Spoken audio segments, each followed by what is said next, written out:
자, 오늘 우리가 읽은 본문 말씀의 배경을 살펴본다면 특별히 본문 말씀의 주인공이 누구냐면 하나님으로부터 부름받은 에스겔이죠. 에스겔은 어떤 사람이냐면, 자, 여러분 잠깐 지도 한번 보시겠어요?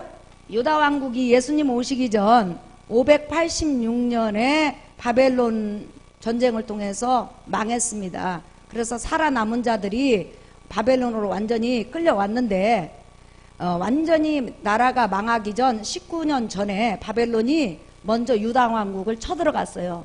쳐들어가 가지고 유다 왕국의 금은보화를 전부 다 가지고 왔을 뿐만 아니라 유다 왕국에서 뛰어난 모든 인재들을 다 데리고 왔어요.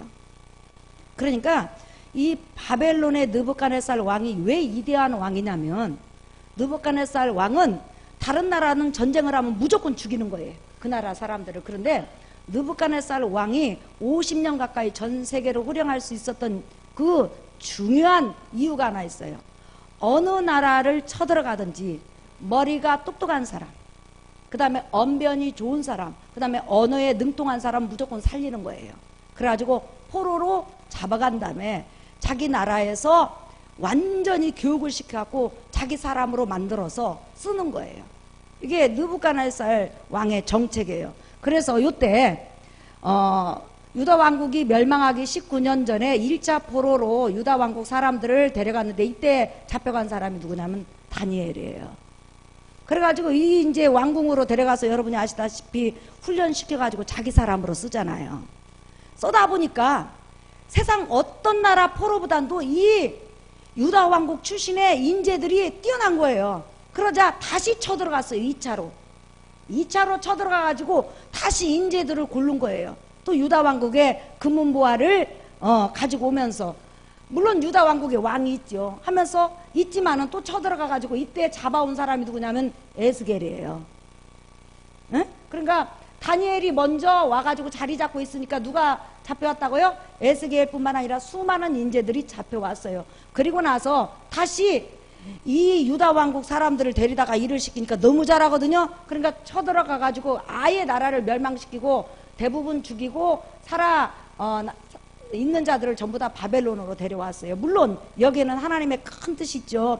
유다 왕국이 하나님의 명령을 거부하고 하나님 뜻대로 살지 않고 하나님 앞에 등을 돌리고 우상 숭배를 했기 때문에 하나님께서 유다 왕국을 바벨론 왕국의 손에 지배를 받게 하고 팔아버리셨죠. 그래서 여기에서 몇 년간 포로 생활을 하고 그랬죠? 70년간. 예. 자, 그런데 요때 유다 왕국이 아직 멸망하기 전에 2차 포로 때 누가 잡혀왔냐면 에스겔이 잡혀와가지고 바벨론에서 지금 포로 생활을 하고 있어요. 포로 생활, 다시 말하면 노예 생활을 하고 있는데, 요때 하나님께서는 유다 왕국 사람들에게 어떤 복을 주셨냐면 공동체로 포로 생활을 하게 했어요. 집집마다 그냥 흩어버렸으면 유다 왕국 자체는 없어졌을 거예요. 그런데 포로 수용소를 만들어 갖고 유다 왕국 포로 수용소를 여러 개 만들은 다음에 바벨론이 주장을 하게 하는 대신에 거기서 먹고 거기서 마시고 그렇게 살면서 포로 생활을 했어요. 왜? 우리나라 포로 수용소 있듯이 그렇게 한 거예요. 그래서 민족이 70년간 유지할 수 있는 그런 하나님의 은혜를 받은 거죠. 그래서 에스겔 선지자뿐만 아니라 이들이 지금 포로 생활을 하고 있는데, 포로 생활한 지 지금 에스겔이 잡혀온 지 4년째 되던 해 하나님께서 갑자기 에스겔 선지자에게 큰 환상을 보여주시면서 하나님의 음성이 들린 거예요. 근데 지금 바벨론에는 1차로 잡혀온 수만 명의 그런 유다 포로들이 있고, 그 다음에 2차로 잡혀온 또 포로들이 있고, 조금 있으면 이제 9년만 있으면 유다 왕국이 완전히 멸망한다면 수십만 명이 또 올 수 있는 그런 기회가 되겠죠. 자, 그런데 이렇게 포로로 잡혀왔을 때 다니엘이나 에스겔 선지자 같은 경우는 환란이 오고 어려움이 오고 고통이 오니까 하나님 앞에 납작 엎드린 거예요. 납작 엎드리면서, 하나님, 우리가 하나님 앞에 범죄 많이 했죠. 하나님 마음 많이 아프겠죠. 예. 설령 자기는 범죄하지 않았다고 해도 유다 왕국은 자기와 공동체니까 내 나라 내 민족이 너무 하나님 앞에 속을 썩혔습니다. 여러분, 우리가 신앙생활을 아무리 잘해도 우리 민족 대다수가 전부 다 하나님을 거역하고 한국교회가 전부 다 예수 그리스도 십자가 복음을 전하지 않고 일반적인 그런 설교만 하고 세상적인 설교만 하고 정치 이야기만 강대상에서 하고 그 다음에 문화적인 그런 이야기만 한다면 하나님께서 이 나라 심판하실 수밖에 없는 거예요. 아무리 신앙생활 잘하는 성도가 있다 할지라도 가면 갈수록 기독교인이 타락하면 하나님은 매를 때리는 거예요. 그러니까 다니엘이나 에스겔 같은 사람은 굉장히 성령 충만했지만 유다 민족이 더 이상 회복할 수 있는 그런 가능성이 없을 때 먼저 그들을 이렇게 바벨론으로 먼저 보낸 거예요. 전쟁 속에서 죽지 않도록. 예. 그래가지고 여기서 살고 있을 때 그들은 유다 왕국을 위해서 철저하게 회개하면서 기도를 했어요. 근데 문제는 뭐냐? 유다 왕국에 살고 있는 사람하고 1차로 끌려온 포로들하고 2차로 끌려온 이 포로들이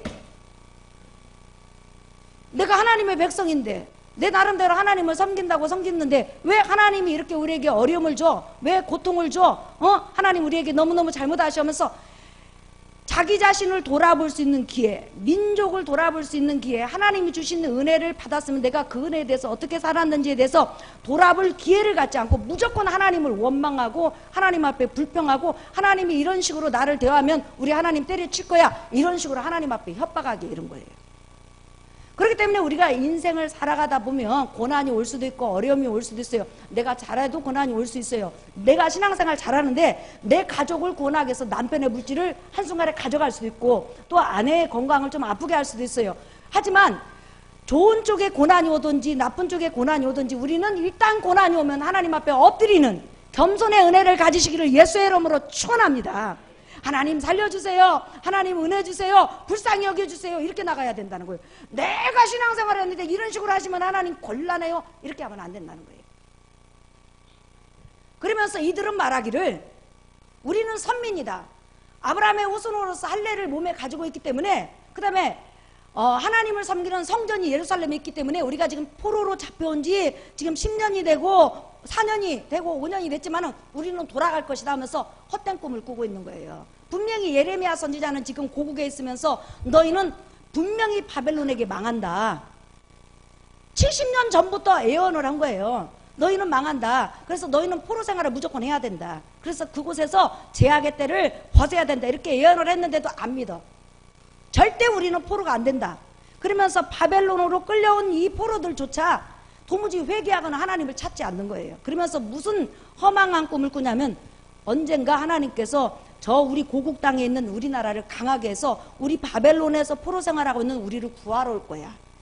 우리를 건져낼 거야. 내 몸에 할례가 있고 하나님을 섬기는 예루살렘 성전이 예루살렘에 있는데 어떻게 우리가 바벨론의 포로 생활을 할 수 있어? 우리가 어떻게 고난을 당할 수 있어? 우리는 돌아가 이렇게 하면서 하나님을 찾지 않은 거예요.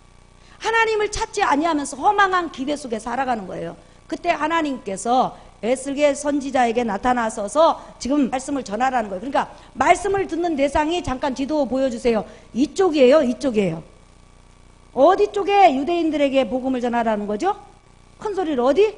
바벨론의 포로로 잡혀온. 그러니까 성경을 여러분이 들을 때는 배경이 그렇게 중요한 거예요. 배경 없이 설교를 들으면 설교가 엉터리요. 다시 말하면 에스겔 선지자는 지금 바벨론 포로 생활을 하고 있어요. 그리고 에스겔 선지자는 따라합시다. 제사장 출신이다. 포로기에 선지자 됐던 모든 사람들은 대부분이 어떤 출신이라고 그랬죠? 제사장 출신이라고 그랬죠. 왜 그럴까요? 이스라엘 백성이 제사법을 잃어버리지 않도록 가리키기 위해서 그런 거예요. 자, 이렇게 해갖고 이 사람들에게 예언을 하라는 거예요. 자, 어떤 예언, 어떤 말씀을 전하라고 했는지 우리 한번 찾아볼까요? 자, 2장 여러분 읽었던 9절에서부터 10절 말씀 한번 보십시다. 자, 읽어볼까요? 시작. 내가 보니 보라 한 손이 나를 향하여 펴지고 보라 그 안에 두루마리 책이 있더라. 그가 그것을 내 앞에 펴시니 그 안팎에 글이 있는데 그 위에 애가와 애곡과 재앙의 말이 기록되었더라. 에스겔 선지자에게 지금 바벨론에서 1차 포로로 잡혀오고 2차 포로로 잡혀와서 노예 생활하고 있는 그들에게 전하라. 하나님 내가 어떤 말씀을 전합니까? 너는 더하지도 빼지도 말고 전하라. 무슨 말씀 전하라고 그랬어요? 따라합시다. 애가와 애곡과 재앙의 말이 기록되었더라.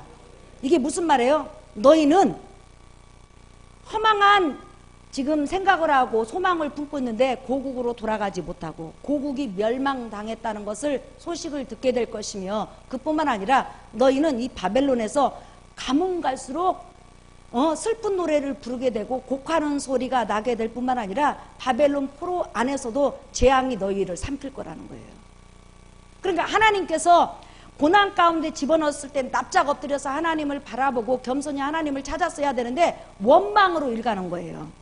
그리고 자기 자신을 바라보지 아니하고 하나님 앞에 대적하려고, 또한 자기가 가졌던 그 할례하고 예루살렘 성전만을 믿고 하나님 앞에 자기 자신을 정말 겸허히 낮추지 않으니까 하나님께서 뭐라고 하냐면 너희는 이제 슬픈 노래만을 부르게 될 것이며 너희에게 재앙이 임할 것이며 너희가 통곡하고 울 것이라는 거예요. 다시 말하면 재앙이, 비극이 너희를 덮칠 거라는 거예요. 이 말을 전하라는 거예요. 그때 에스겔 선지자가 얼마나 놀랬겠어요, 여러분.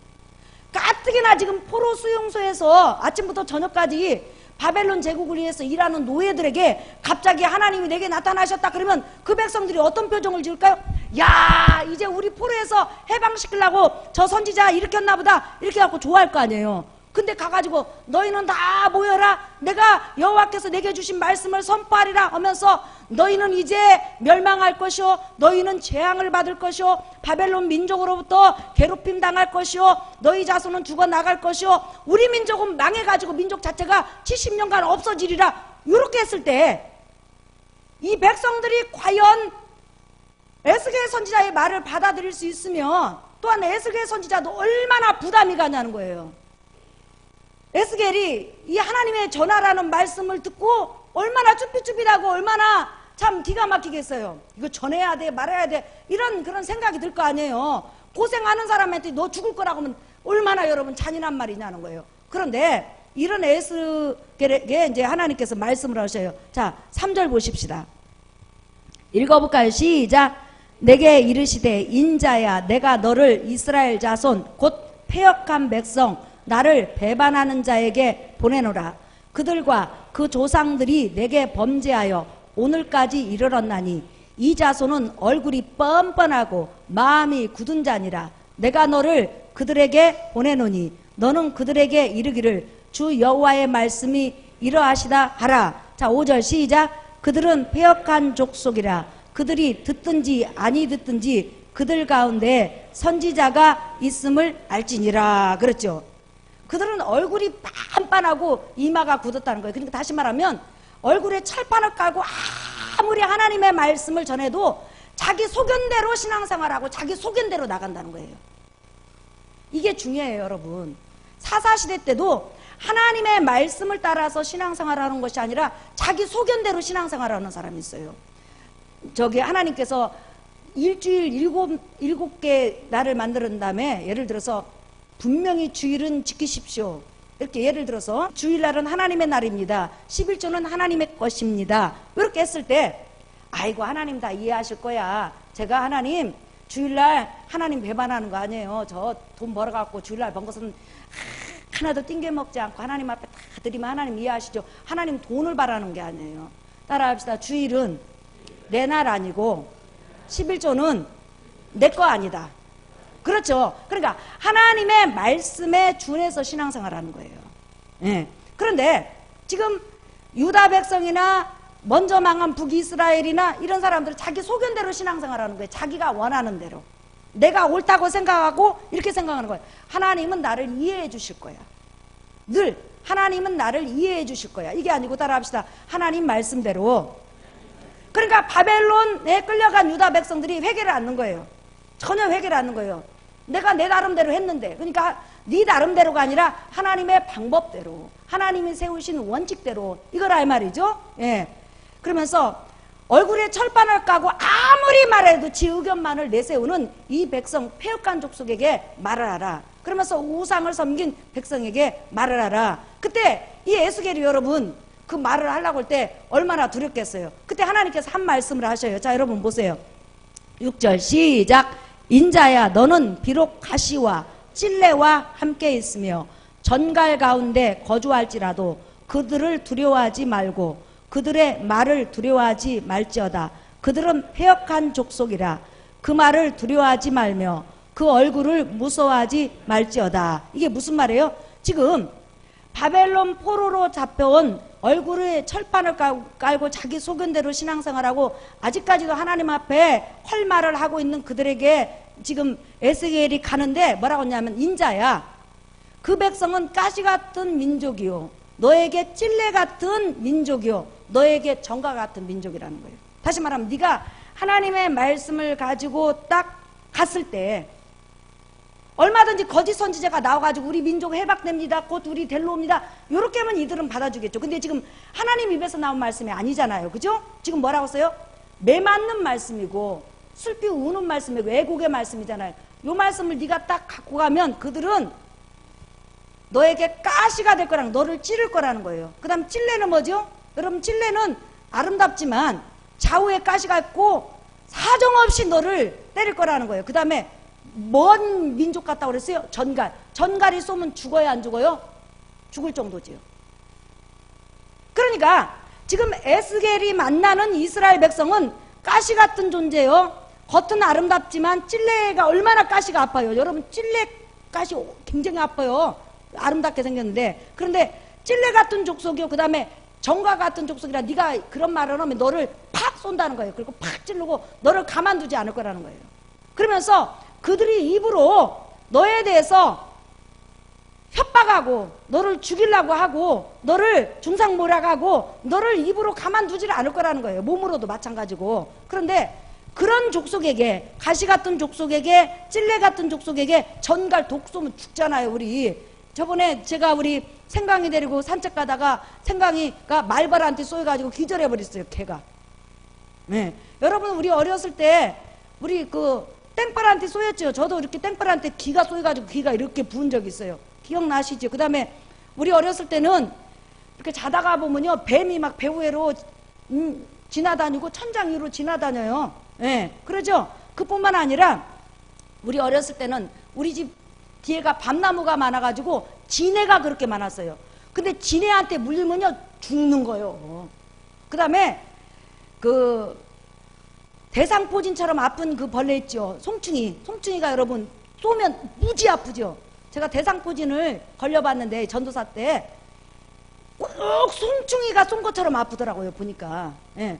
그랬을 때 그 정도로 그렇게 아프잖아요. 그러니까 한번 쏘면 죽는 거예요. 그러니까 그들이 에스겔을 가만두지 않고 너를 죽인다고 협박할 거라는 거예요. 그런데 하나님께서 뭐라고 하냐면, 자 여러분 보세요. 두려워하지 말라라는 말이 얼마나 있는지. 시작.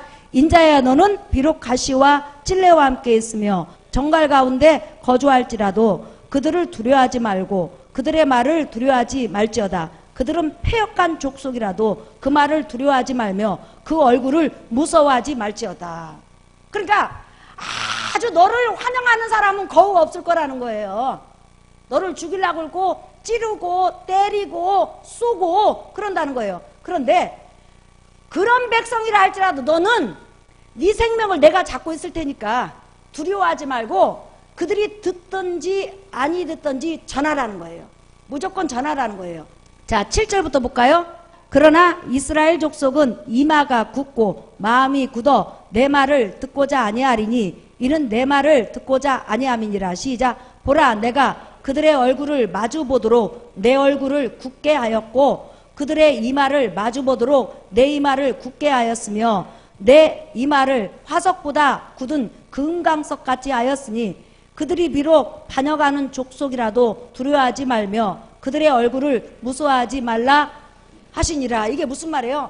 그들이 가시로 찌르고 찔레로 때리고 정갈같이 쏘고 그 다음에 너를 죽이려고 하면서 네 말을 잘 받아들이지 않고 얼굴에 철판을 깔고 아주 험상궂게 너한테 덤빌 거라는 거예요. 그런데 하나님께서 에스겔 너도 얼굴에다 철판을 깔아준다는 거예요. 그 사람이 너를 죽이려고 하고 험상궂게 하고 별 욕을 다 하고 너 그 말만 하면 죽는다고 펄쩍펄쩍 뛰어도 그 말을 네가 듣는데도 전혀 네가 얼마나 가슴하고 이마에 눈에 철판을 깔았는지 거의 상처가 되지 않고 너는 네 할 말을 할 거라는 거예요. 전도하는 여러분에게 이런 은혜가 있기를 예수의 이름으로 축원합니다. 자, 우리 영상 선교팀뿐만 아니라 우리 성도님들이 전도하는 가족 또한 이웃에게 나갈 때 바로 우리가 대하는 사람들이 이런 사람들이라는 거예요.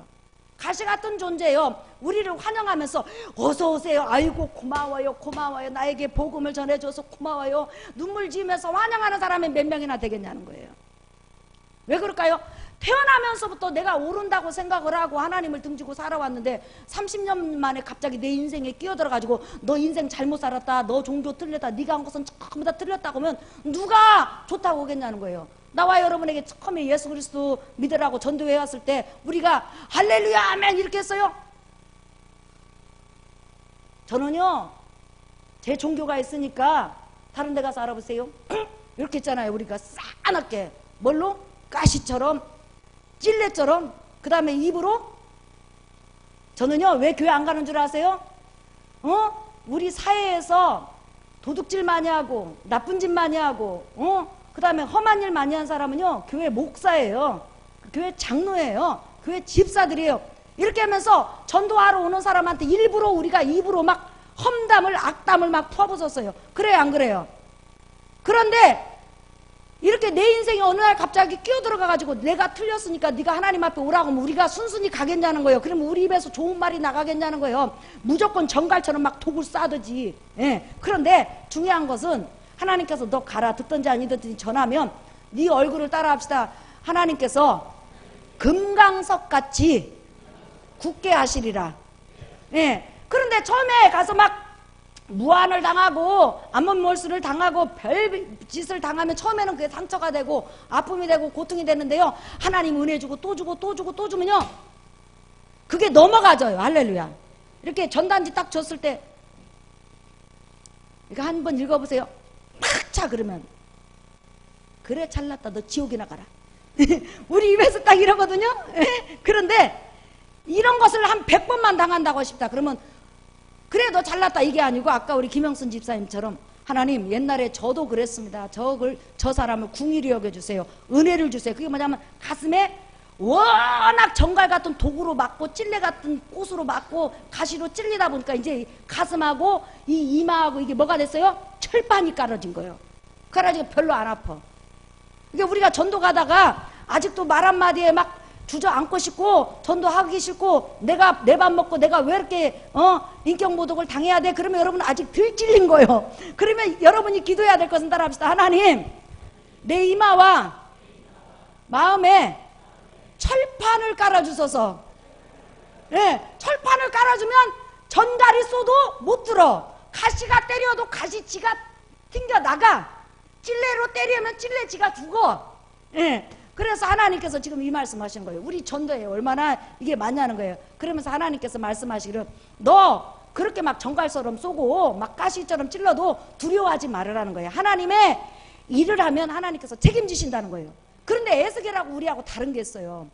에스겔은 너 심판받을 거야, 너 저주 속에 살 거야, 너 더 큰 재앙이 올 거야 이거예요. 근데 우리는 너 하나님이 복 주실 거야, 하나님이 너 은혜 주실 거야, 예수 그리스도 안에 들어오면 하나님께서 너 죄 용서해 주실 거야, 하나님이 축복해 주실 거야, 병도 고쳐 주실 거야. 왜? 살아계심을 보여줘야 되니까.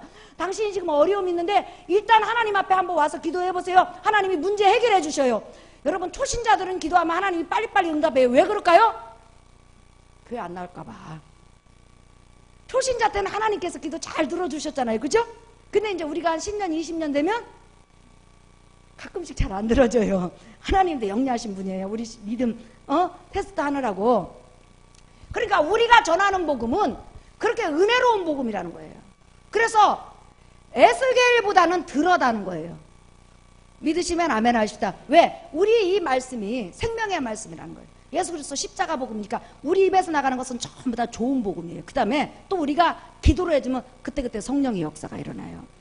옛날 왜 우리 오래된 목사님들이 그렇게 무대포로 뭐 그분들이 초등학교밖에 더 나왔어요. 옛날에 초등학교 나오면 잘 나온 거예요. 그런데도 왜 그렇게 하나님께서 은혜와 표적과 이적을 주셨냐면 그분들은 무대포로입니다. 그냥 성경에 써 있으면 그렇다고 하면 그대로 믿는 거예요. 근데 우리는 이제 오래 믿다 보니까 놀노래져 갖고 그렇다 하면 안 그럴 때가 있어. 이게 문제예요. 예. 그래서 그냥 여러분들이 때로는 기도 안 하고 가면 그냥 자꾸 기도해요. 그러면 하나님이 아쉬워. 하나님이 아쉽다 이 말이에요. 그러니까 하나님께서 치료하시고 그 마음을 역사하시는 거예요.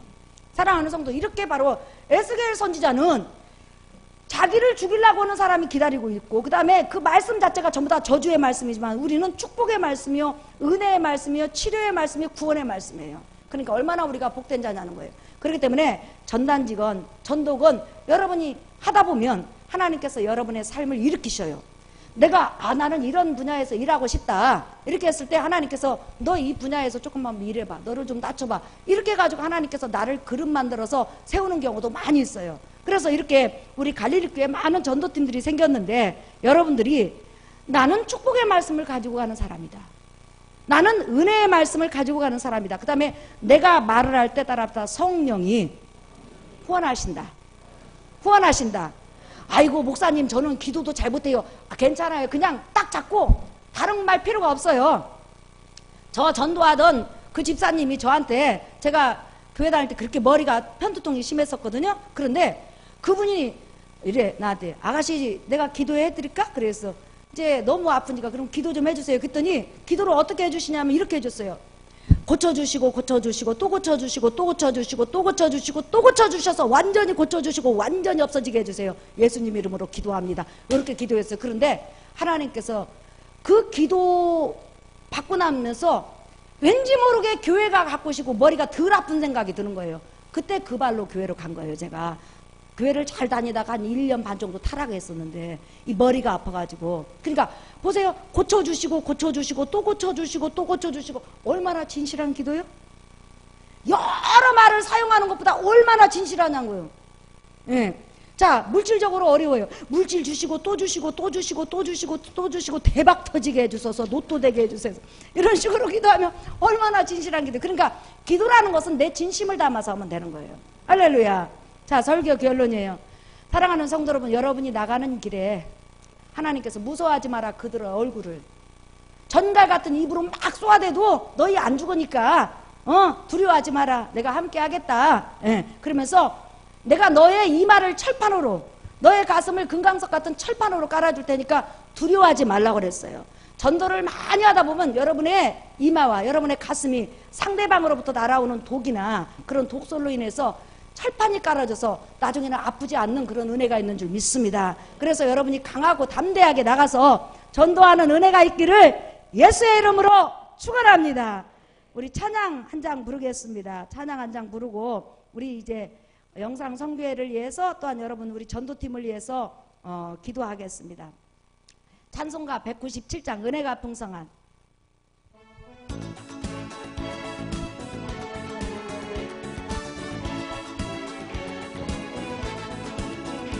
은혜가 풍성한 하나님은 믿는 자 할 사람 한 사람, 어제도 오늘도 언제든지 변창고 보고해 주시라네.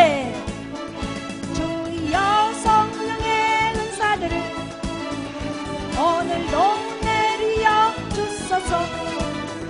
성령의 뜨거운 불 불러서 오늘도 4절 주님의